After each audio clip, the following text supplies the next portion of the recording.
ChatGPT has started an AI arms race, but for investors, who are the winners? Is it Microsoft? Is it Google? Is it Baidu? Or is it some company we haven't even heard about yet? Look at what happened with BuzzFeed. On the news that they would use AI to generate content, they experienced a 300% spike in the stock price, a spike that is subsequently completely unwound. This tells us two things. This tells us that the hype is genuine. There's a lot of investors out there looking to take advantage and position themselves for the AI winners. But it also tells us that with the hype come the hucksters. The dot-com era, crypto, wherever there is a new technological breakthrough, there will be people trying to sell ideas that simply aren't fit for purpose. So, assuming you believe that AI is the next once-in-a-generation technological breakthrough, but experience has taught you that there are no free lunches in financial markets, how is an investor supposed to navigate this new minefield? The answer? Use AI to assess AI. With ChatGPT,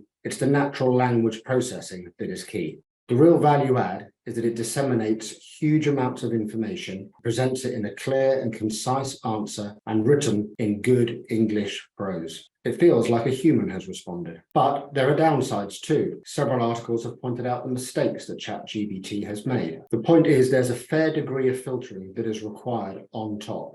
As with all data sets, the last and arguably the most critical point is how you take the data and how you interpret it. The point being, from an investment perspective, is that something like ChatGPT is a great start. If that sounds familiar, that's because that's what Quant Insight and IQ are all about. It's exactly how our clients use our AI-driven framework. A framework which is trained on 7,000 financial instruments across equities, bonds, currencies, commodities, and more, and sees how they all interact with macro conditions. Macro is complicated, lots of different drivers which are all intertwined and affect one another. AI helps untangle these relationships. Like ChatGPT, IQ offers a huge advantage. It does a lot of the grunt work for you, combing through millions of data points to bring observations and signals to you in real time. Investors may disagree and choose to overrule any given signal, but the point remains you have a pipeline of ideas customized to you being pushed into your workflow. So let's take an example to show you how we can practice what we preach. This is a QI watch list. It is a sample of some of the stocks that could be the beneficiaries from an AI boom. They range from AI users like BuzzFeed, who could use it to generate content, to the Googles and the Microsofts of this world, who obviously own the actual technology itself.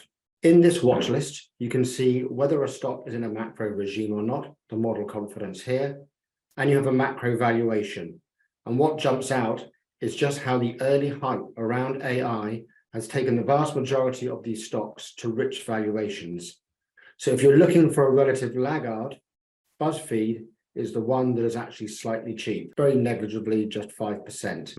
And if we go into the BuzzFeed model, for example, we can see that valuation gap at 5%. The white line here is the spot price of BuzzFeed. The blue line is macro fair value. You can see the initial spike in the BuzzFeed stock price with the initial hype around them using AI-generated content and the subsequent correction back to macro fair value. These valuation gaps can be used to help finesse your trade execution.